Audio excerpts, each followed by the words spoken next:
Bonjour mes petits pandas, j'espère que vous allez bien. Je suis ravie de vous retrouver aujourd'hui, donc avec la tête littéralement dans le cul.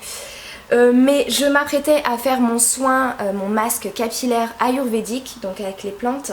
Et sur les deux vidéos précédentes que j'ai faites, du coup on m'a posé énormément de questions.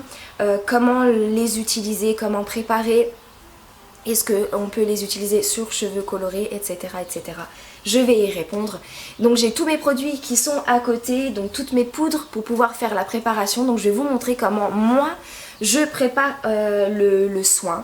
Donc sachant qu'il y a plusieurs techniques de préparation, mais généralement c'est toujours la même.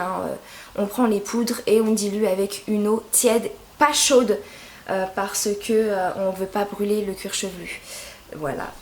Et surtout venir mélanger la préparation avec une spatule en bois ou quelque chose en bois, une cuillère en bois, ce que vous voulez, parce que ces plantes ne tolèrent pas le métal. Voilà, alors j'ai trouvé un site internet qui était vraiment complet, un sorte de blog. Je vous mettrai le lien en barre d'infos. Je le trouvais vachement bien parce qu'en fait ça parle du coup des poudres ayurvédiques. Et pour une jolie crinière, la meuf elle a déjà du mal à parler hein.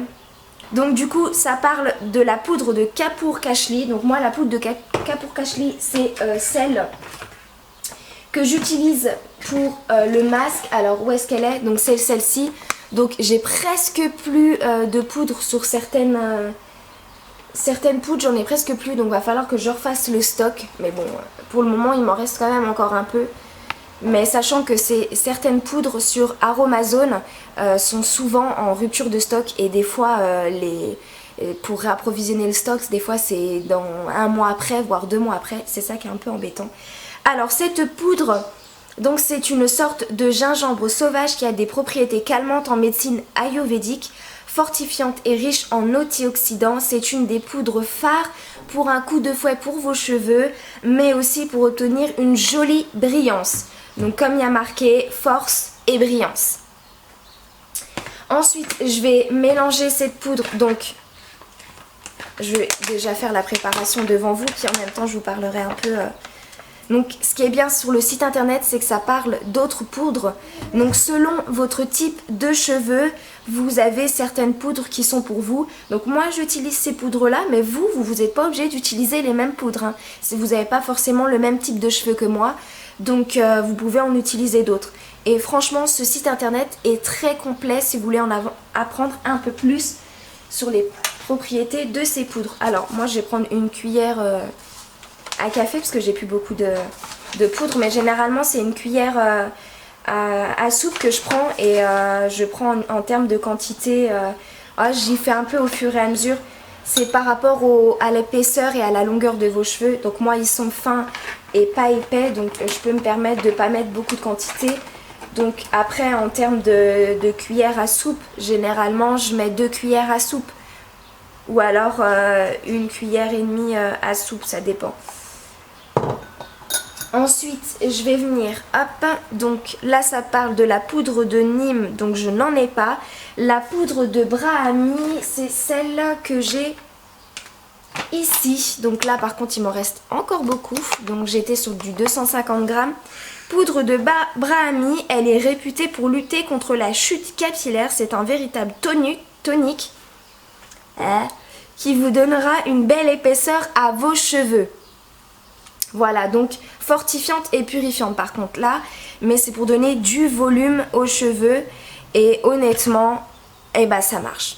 Là, je peux vous dire sans mentir que ça marche énormément parce qu'avant, quand j'avais les cheveux gras, parce qu'on sait le gras, le sébum, ça va venir alourdir les cheveux. Donc je me souviens avant quand j'avais les cheveux gras, ils étaient plats, mais plats comme ça.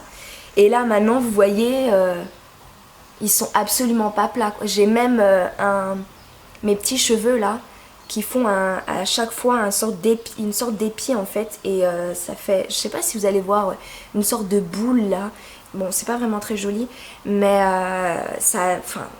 en termes de volume franchement c'est top, sans vous mentir, c'est trop bien.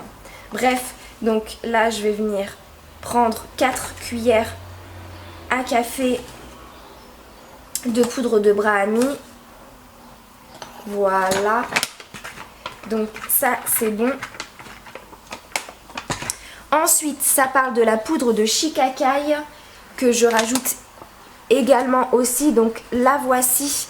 Alors la poudre de shikakai nettoyante, vous pouvez l'utiliser pour vos shampoings ou à ajouter dans un shampoing doux. Donc ça c'est une base pour préparer les shampoings parce que c'est une poudre qui va venir nettoyer. Donc ça fortifie et ça nettoie le cheveu. Voilà, donc celle-ci, je vais en mettre que 2. Ensuite, la poudre de Bringajac. Je ne sais même pas si je le prononce bien. Mais c'est celle qui est là. Moi, je l'ai eu en petit parce que celle-ci, sur Aromazone, elle était en rupture de stock. Il restait plus que des formats 30 grammes.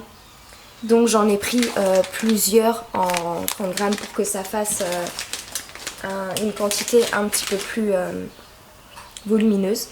Alors, c'est la poudre de base pour de beaux cheveux. Apaisante et calmante, vos cheveux seront sublimes. Donc ça j'avais pris donc c'est réparatrice et fortifiante. Je l'avais pris parce que j'ai le cuir chevelu irrité qui me donne justement des démangeaisons et ensuite des pellicules. Donc c'est pour ça que j'avais pris cette poudre là. Honnêtement en termes de pellicule ça marche très bien. La démangeaison pareil. Quand je fais le masque mes cheveux ne me démangent plus. Au moins jusqu'au prochain, enfin même plus, au moins pendant un mois, j'ai mes cheveux qui ne me démangent plus. Après, ça revient forcément, malheureusement. Je pense qu'à mon avis, moi, ça doit être plus médical. Je fais de l'eczéma sur mon cuir chevelu, donc je pense que c'est plus des produits médicaux qu'il me faut sur les cheveux et pas des poudres pour améliorer mon souci. Mais enfin bref. Donc voilà mes poudres. Donc j'ai mélangé quasiment toutes mes poudres. Il m'en manque juste une que sur le site internet ils n'en parlent pas. Donc moi c'est la poudre de Kashur Sugandhi. Donc ça m'étonne qu'ils nous en parlent pas du tout sur le site internet. J'ai pu retrouver un petit peu les propriétés de la poudre de Kashur Sugandhi. Donc c'est une poudre issue de la tradition indienne. Alors c'est pour préparer des soins capillaires pour fortifier et embellir les cheveux et stimuler la pousse. Donc cette poudre est pour stimuler la pousse. Alors vous voyez, il m'en reste quasiment plus du tout. Alors là par contre celle-ci je vais en mettre un peu moins du coup. Je vais mettre 3 cuillères à café. Toc. On va voir même 2 grosses cuillères à café, ça ira très bien. Voilà. Alors pour les poudres c'est terminé. Donc voilà ce que ça donne. Je vais essayer de vous montrer un petit peu. Hop, voilà. Donc voilà ce que ça donne. Donc vous venez mélanger un petit peu les poudres en elles. Je trouve que ça sent hyper bon. Ça sent vraiment le côté très forêt, très fleurs, plantes. Donc voilà ce que ça donne. Donc ensuite, après avoir fait ceci, je vais vous mettre comme ça. Ce sera peut-être plus simple. Vous allez voir un peu mon matériel. Oh, le truc pas trop chiant à mettre. Faut pas tomber hein. Alors ensuite moi je vais venir rajouter toujours, parce qu'il faut savoir que les plantes ont tendance à venir assécher les pointes, assécher le cheveu en lui-même j'ai envie de dire, mais encore plus les pointes.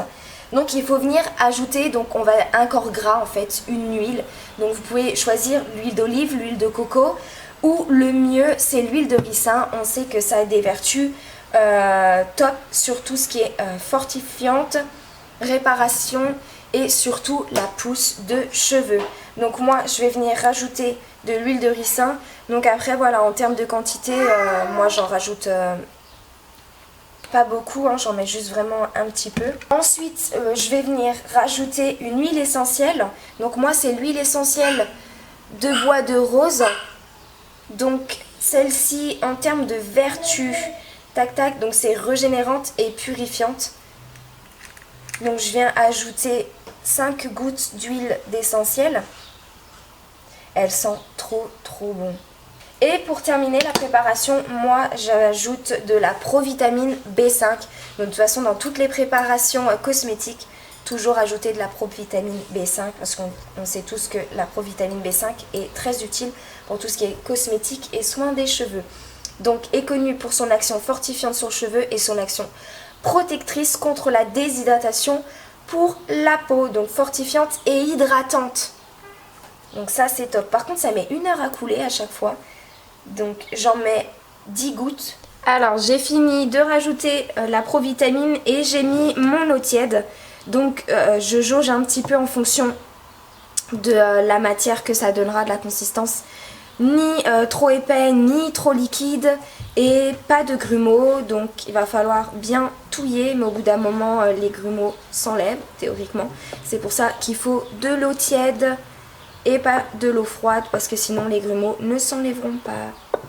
Alors moi honnêtement je préfère qu'elle soit un petit peu plus liquide parce que j'ai déjà essayé de la mettre vraiment en pâte.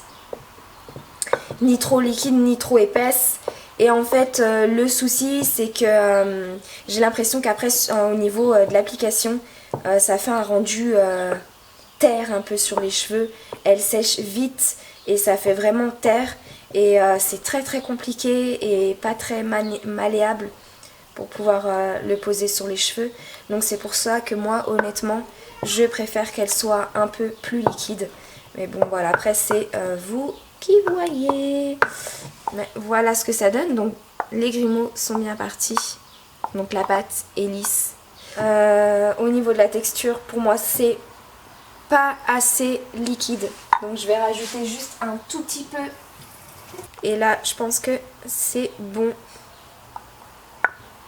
Donc, je vous montre un peu, vous allez mieux voir. Voilà, donc là, certaines vont me dire que c'est trop liquide, mais moi, je préfère que ce soit comme ça en termes d'application. Donc, j'ai déjà essayé d'appliquer le masque sur cheveux mouillés et honnêtement, c'est une catastrophe parce que ça va rajouter encore plus d'eau, du coup ça va diluer encore plus les plantes et du coup je me souviens ça faisait que couler et ça tâche, donc ça faisait que couler, c'était une catastrophe. Donc du coup le mieux c'est de faire sur cheveux secs. Et en termes de contenant, moi j'en ai largement assez pour mes cheveux. Alors voilà, le soin est terminé, il me reste plus qu'à l'appliquer sur mes cheveux. Donc bien sûr évitez de mettre des vêtements qui craignent parce que ça tâche. Donc du coup moi je l'applique sur mes cheveux secs et je laisse poser 1 heure. Donc c'est minimum 30 minutes à 1 heure, moi je le laisse poser 1 heure. Alors soit vous laissez à l'air libre, des fois je laisse mes cheveux à l'air libre juste comme ça attachés avec un élastique, ou soit vous venez rajouter du cellophane sur vos cheveux pour justement bien créer cette chaleur et pour ouvrir bien les écailles et que le produit voilà, soit un petit peu plus actif. Et bah écoutez voilà, hop, je vous remets normalement, c'est mieux pour que vous puissiez voir ma tête. Mais du coup j'ai terminé de faire le soin, j'espère que la vidéo vous aura plu. En attendant, de toute façon on se retrouve très prochainement dans une autre. Si vous avez des questions, n'hésitez pas à me les poser, je suis toujours ravie de vous répondre. Et d'ici là, hein, prenez soin de vous en ces temps compliqués, surtout avec la décision qu'il y a eu récemment encore de fermer tous les commerces. C'est très compliqué. Pour ceux d'ailleurs qui sont au chômage partiel, voilà, je suis de tout cœur avec vous. Et voilà, et de toute façon, je vous embrasse.